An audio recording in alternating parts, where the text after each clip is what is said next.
जय हिंद फ्रेंड्स। आज हम लोग मौजूद है पटना कॉलेज में और आज ये पटना कॉलेज का ग्राउंड है। आज एक सेमिनार का आयोजन millennium air hostess academy Patna द्वारा किया गया था। यह एकेडमी एविएशन फील्ड जैसे आपको पायलट बनना है, कैबिन क्रू मेंबर बनना है, एयरपोर्ट मैनेजमेंट अथॉरिटी के हेड्स बनने हैं, ग्राउंड स्टाफ बनना है, एयर ट्रैफिक कंट्रोलर बनना है, इससे संबंधित वह एकेडमी वहाँ पर सिखाती है। यह एकेडमी इन सभी फील्डों की ट्रेनिंग देती है। तो आज हमारे पटना कॉलेज के सेमिनार हॉल में स्वयं इस एकेडमी के founder and CEO mister Manish Kumar sir आए हुए थे और उन्होंने अपने एकेडमी के बारे में और इस फील्ड में कैसे आ सकते हैं उससे संबंधित कुछ जानकारियाँ दी हैं। तो चलिए देखते हैं हम लोग सेमिनार हॉल में जाकर के और सुनते हैं। तो आइए।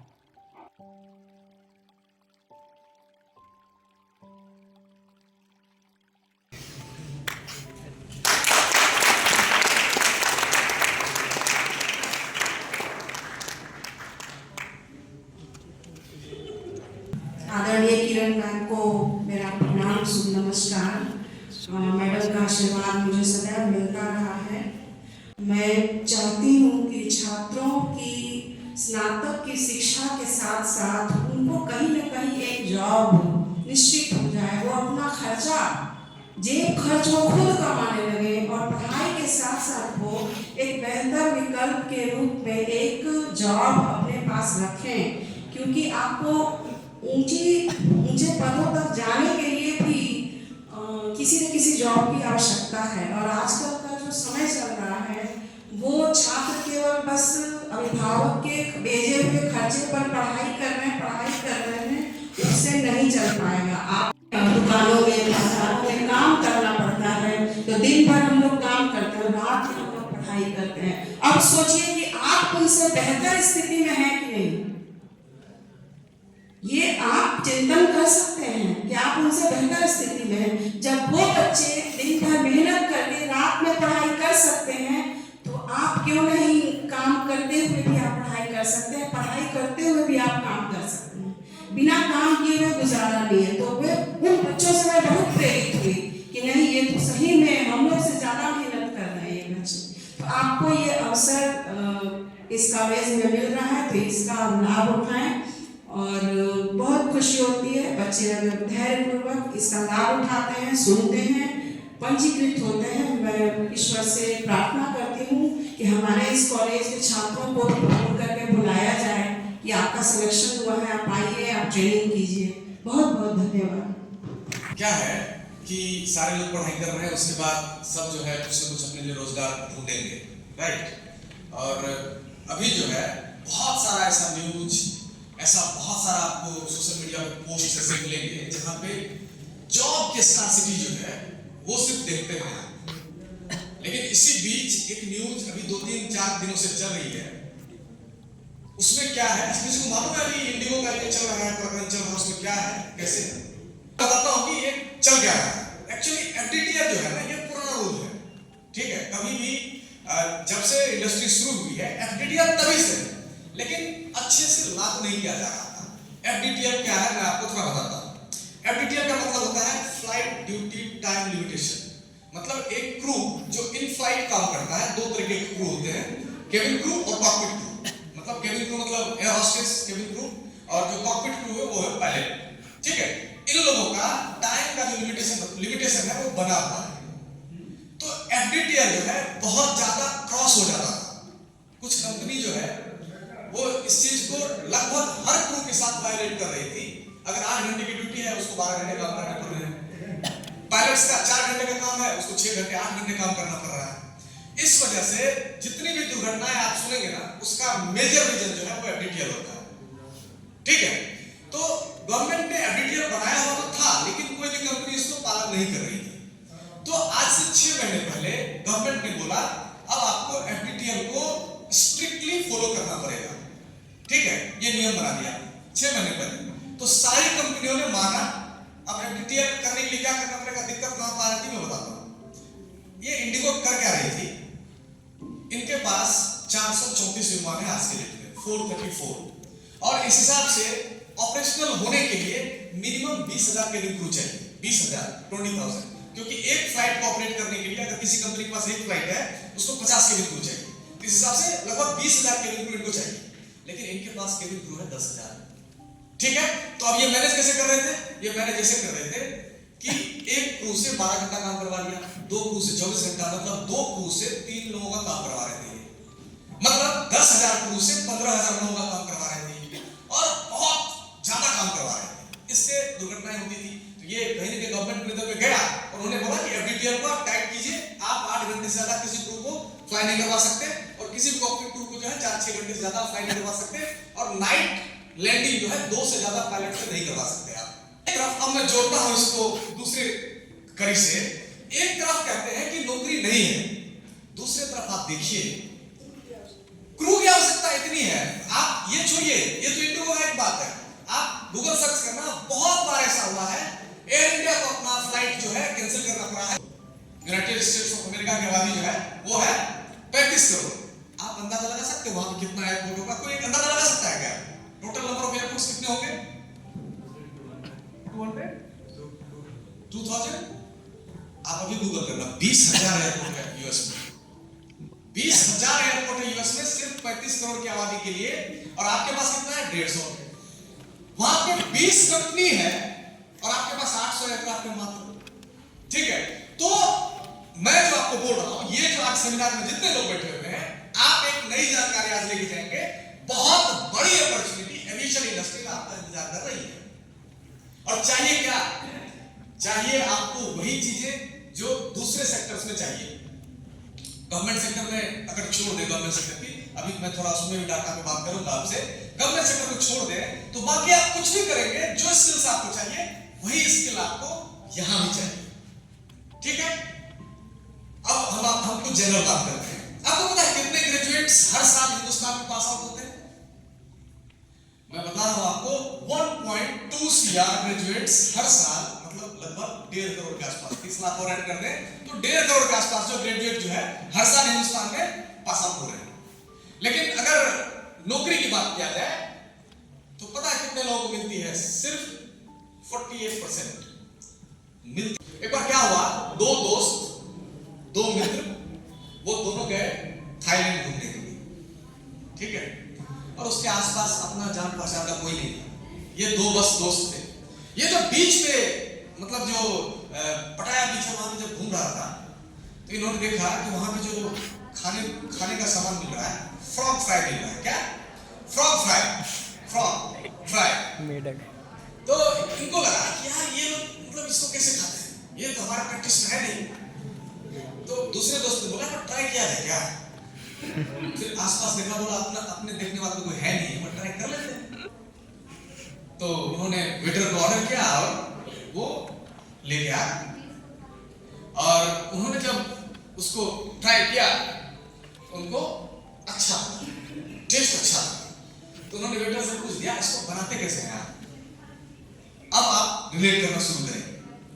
उन्होंने पूछा बनाते कैसे हैं आप? बोला हम लोग कुछ ज्यादा नहीं करते, हम क्या करते हैं, हम एक बाल्टी लेते हैं, उसमें पानी डालते हैं और रेत है ना, वहां पे समंदर है, रेत है, तो रेत के बीच में कहीं जाकर रख देते हैं, और मेढक जो है इधर उधर से घूमता घूमता पानी की खोज में घूमता घूमता जो है वो आता है वहां पे और देखता है कि बाल्टी में पानी है, उसमें कूद जाता है।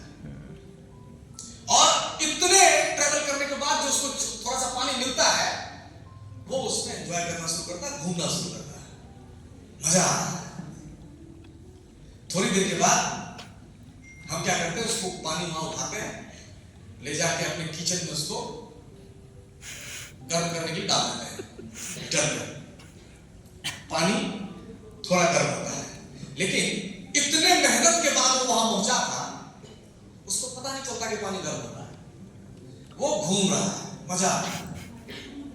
थोड़ी देर के बाद पानी थोड़ा सा और गर्म होता है, उसको थोड़ा महसूस तो होता है, लेकिन उसने ध्यान नहीं दिया इस पे, वो वापस उसी तरीके से घूम रहा है, तैर रहा है। थोड़ी देर के बाद पानी और गर्म होता है, अब उसको पता चलने लगता है पानी गर्म हो चुका है। रिलेट करना कॉलेज का लास्ट ईयर, पता चल जाता है कि पानी गर्म हो रहा है, रिस्पॉन्सिबिलिटी बढ़ रही है, उसको लगता है कि कुछ नहीं होगा, और वो उसी तरीके से घूमता रहता है। थोड़ी देर बाद पानी और गर्म होता है, और अब उसकी जो टांगे हैं वो पिघलना शुरू हो जाए, पकने लगे।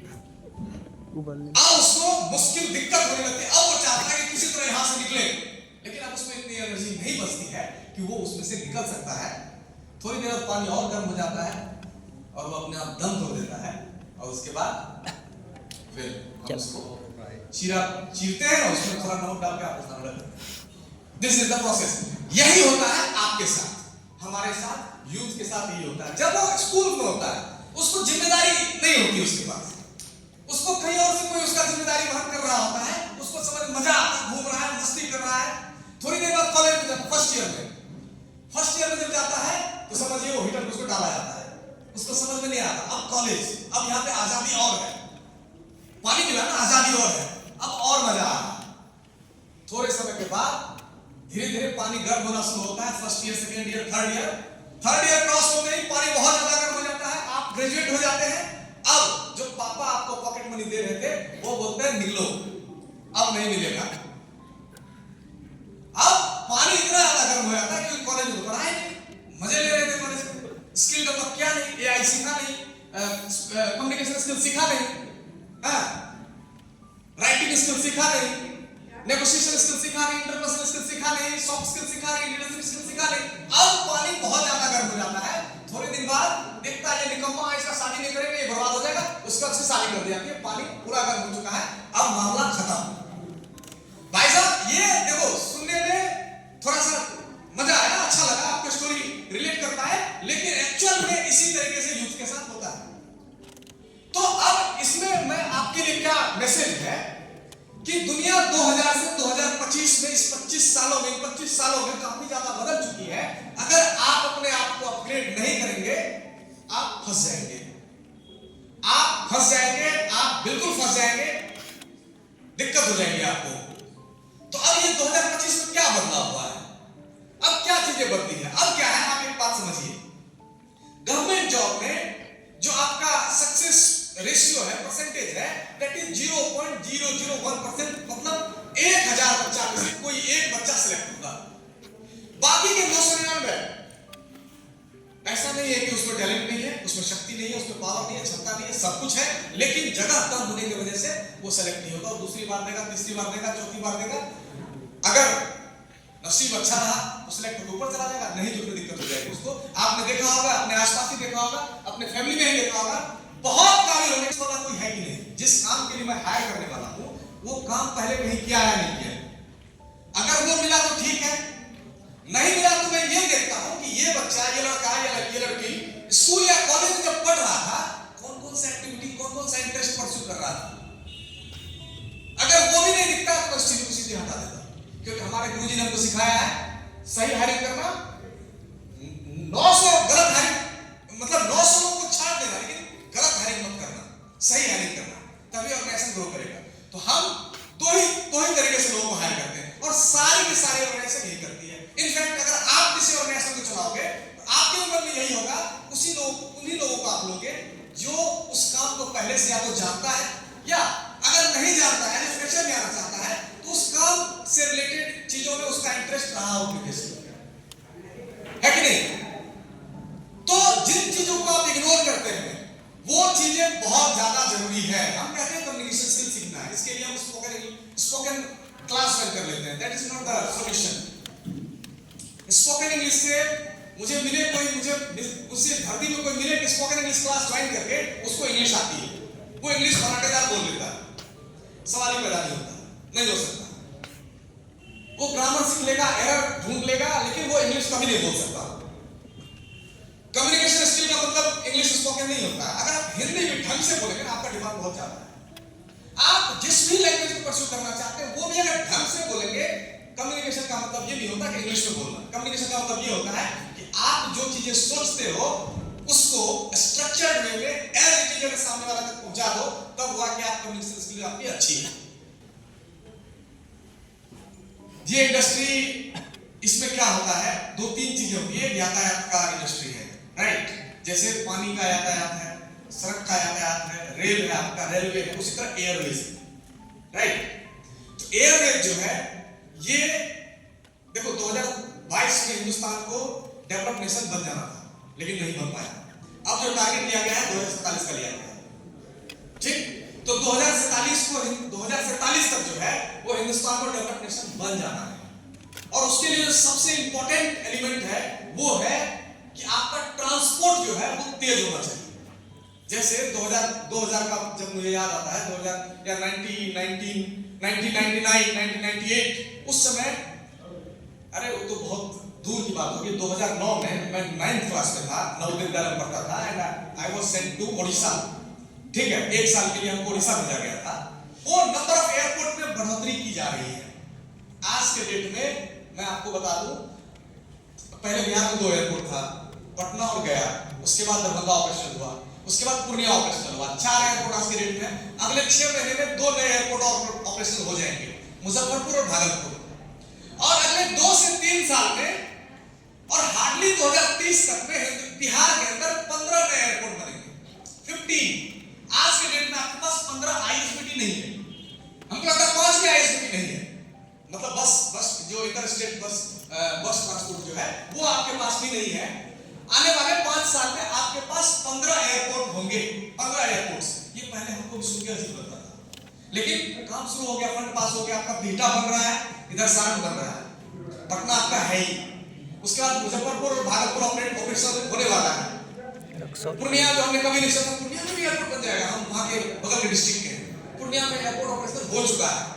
आपका दरभंगा, मधुबनी, वाल्मीकि नगर, रक्सौल, उसके बाद आपका राजगीर में इंटरनेशनल स्पोर्ट्स एकेडमी बना है, इंटरनेशनल स्पोर्ट्स का मतलब एरिना बना है, तो वहां पर आपको इंटरनेशनल स्टेडियम चाहिए, इंटरनेशनल एयरपोर्ट जो है वो चाहिए।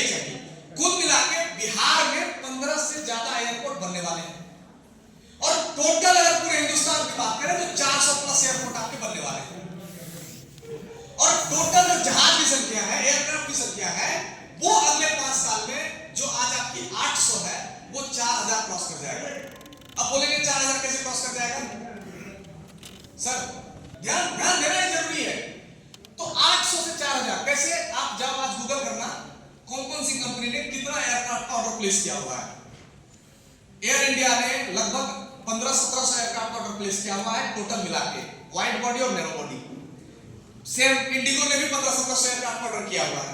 छोटी 3 कंपनियां जो है नई खुलने वाली इंडिया में, संख एयर जो लखनऊ से ऑपरेट होने वाली है, अब हिंद एयर और एयर केरला, 2-3 महीने में ऑपरेशन हो जाएगी। लगभग वो 500 एयरक्राफ्ट के साथ आएंगे तीनों मिला के। उसके बाद आकाशा एयर के पास जो है आज के डेट में 30 एयरक्राफ्ट है, 30-32। और सीएफओ अंकुर गोयल का एक बयान है, आप अगर प्रेस रिलीज में जाओगे, कि अगले 5 साल 2032 तक, 7 साल तक हर साल 25 से 30% अपने फ्लीट साइज में ग्रोथ करेगा। मतलब 2032 तक आकाशा एयर के पास भी 232 एयरक्राफ्ट होगा। अगर ये टोटल आप जोड़ दोगे इस इंडस्ट्री में अगले 5 से 7 साल में 4000 से ज्यादा एयरक्राफ्ट आने वाले हैं। आज अगर ये स्थिति है जो 3-4 दिन आपने देखा इन लोगों का, 800 एयरक्राफ्ट में, तो जब 4000 एयरक्राफ्ट आ जाएंगे, नियम सख्त हो जाएंगे, तो मैं आपको बता दूं लगभग एक एयरक्राफ्ट अगर किसी के पास हो, किसी कंपनी के पास, तो उसको चाहिए 1250 लोग, सॉरी 250 लोग डायरेक्ट चाहिए, 1000 लोग जो है इनडायरेक्ट रूप से उसमें रोजगार मिलेगा, 1000 लोग, 250 मान के चलो।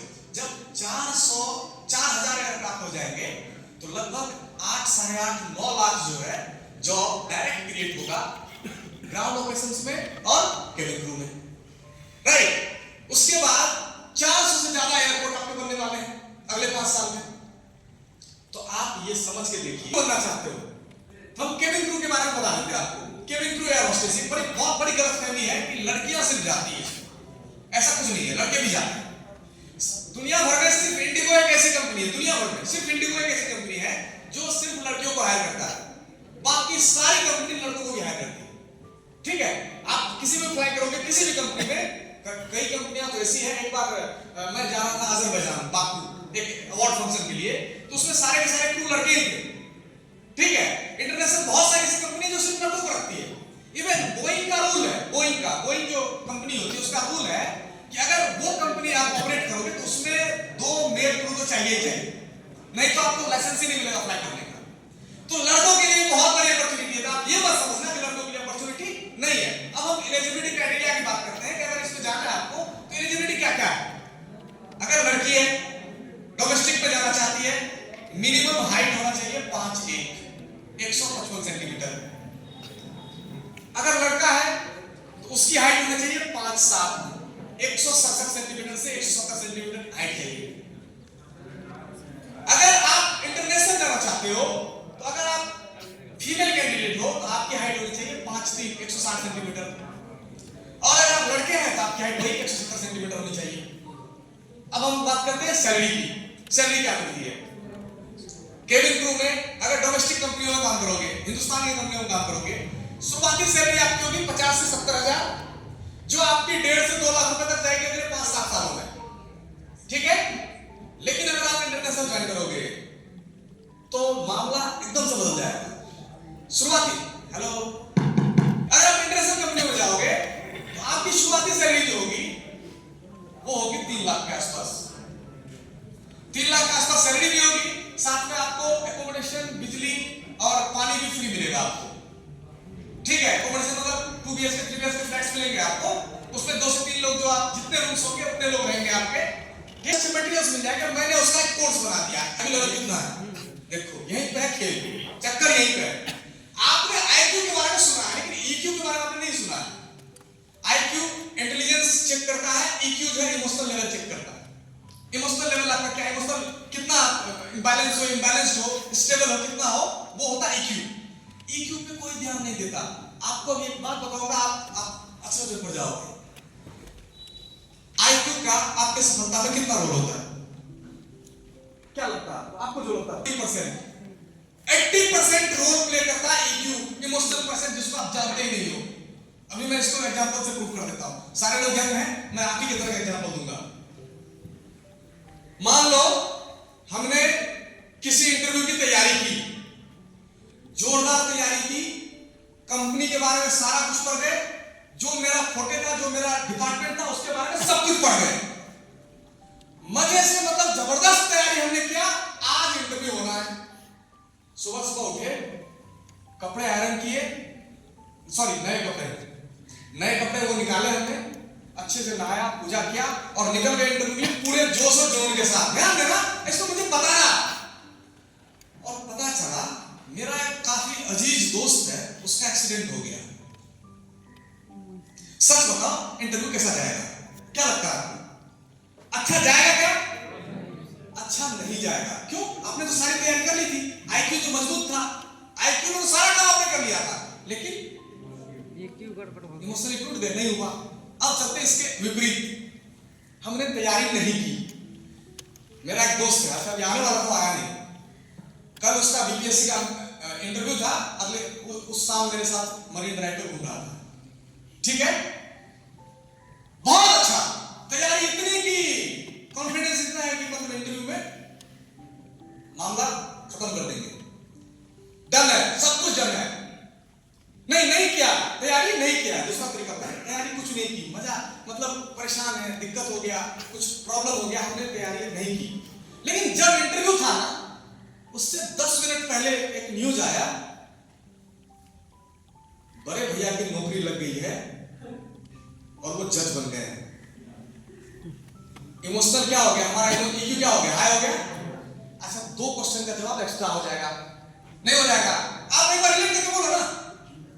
कहने का मतलब ये है, EQ पे आप ध्यान नहीं देते हैं। मुझे लगता है आपके कॉलेज में, हमारे स्कूल्स में EQ पे एक चैप्टर जरूर होना चाहिए। मैंने 10 दिन का एक कोर्स डिजाइन किया है और मैं लिखित गारंटी दे सकता हूं, उस 10 दिन का सेशन जो मैंने अटेंड कर लिया, दुनिया के किसी भी सिचुएशन को हैंडल कर लेगा। वो जब कॉर्पोरेट में काम करने जाएगा, उसका सीनियर उसका फायदा नहीं उठा पाएगा। कोई इसको बात में, वो जब सामने वाला जब कुछ बोल रहा है, उसकी बातों को नहीं सुनेगा, उसके बॉडी लैंग्वेज समझ लेगा इसके अंदर क्या चल रहा है, जो बोल रहा है एक्चुअल में क्या सही बोल रहा है, कुछ और है अंदर, वो समझ जाएगा। उसके बाद आप जब जॉब में जाओगे, प्रोफेशनल वर्ल्ड में जाओगे, आपको किसी तरह की दिक्कत की परेशानी नहीं महसूस होगी आपको। प्लस सबसे इंपॉर्टेंट, कहते हैं ना, मन नहीं लग रहा है, नहीं कहते मन नहीं लग रहा। ये बड़ा कॉमन टर्म होता है हमारे यूथ में, मन नहीं लग रहा। ये बड़े लोग नहीं बोलते, जिम्मेदारी इतनी होती है, ये बोल ही नहीं सकते वो बात। दे कांट अफोर्ड टू से मन नहीं लग रहा, लेकिन हम लोग बोलते हैं मन नहीं लग रहा है, ये बोलते हैं ना। ये आप नहीं बोलोगे उसके बाद। क्यों? क्योंकि उसके बाद आपको पता होगा, मूड मीटर आपको मैं बता दिया होगा। मूड मीटर, आप मूड मीटर से चेक कर लोगे कि आपका जो मूड अभी ऐसा है वो क्यों है। लो एनर्जी, मजा आ रहा है, खुश होंगे, लेकिन एनर्जी नहीं होगी। एनर्जी बहुत ज्यादा है और कुछ गड़बड़ हो गई, गुस्सा आएगा, मूड मीटर। मतलब अगर आप इस इंडस्ट्री का पार्ट बनना चाहते हैं तो मिलेनियम एयर होस्टेस एकेडमी आपका फर्स्ट चॉइस क्यों होना चाहिए? देखो क्या है, this is not for marketing, ये सारा पब्लिक डोमेन है जो मैं बताने वाला हूं। प्लेसमेंट में we got 3 international awards. First award मिला था 2023 में मुझे एक्सेलेंसी एयर होस्टेस ट्रेनिंग का, जो मुझे फ्रांस में मिला था। दूसरा अवार्ड जो है वो एक्सेलेंसी एयर होस्टेस मेंटरिंग का मुझे मिला था बाकू में पिछले साल, और द मोस्ट ट्रस्टेड ब्रांड का अवार्ड मिला मलेशिया में। वो इसीलिए मिला है क्योंकि पिछले 3 साल में किसी भी ब्रांड के एक सेंटर से सबसे ज्यादा प्लेसमेंट जो है, और थोड़ा बहुत डिफरेंस नहीं, 10 गुना और 20 गुना का डिफरेंस हमारे यहाँ से है। 150 से ज्यादा केबिन को हमने पिछले 3 साल में क्रिएट किए हैं, 4 साल में, और 200 से ज्यादा जो है वो ग्राउंड ऑफिसर प्रोफेशनल्स हमने क्रिएट किए हैं। अगर आप भी इस इंडस्ट्री का पार्ट बनना चाहते हैं, आपके साइड में वो QR कोड लगा हुआ है, उसको स्कैन कीजिए, आप एक टेस्ट होगा, वो टेस्ट दीजिए। वहां के टेस्ट के आधार पे हम देखेंगे कि हम आपके लिए जो है बहुत अच्छी जो है स्कॉलरशिप्स लेके आएंगे। उसके बाद थोड़े दिनों में ट्रेनिंग के बाद हम आपको इंडस्ट्री में प्लेस कर देंगे। ठीक है, तो यही था presentation. Thank you so much, thank you everybody.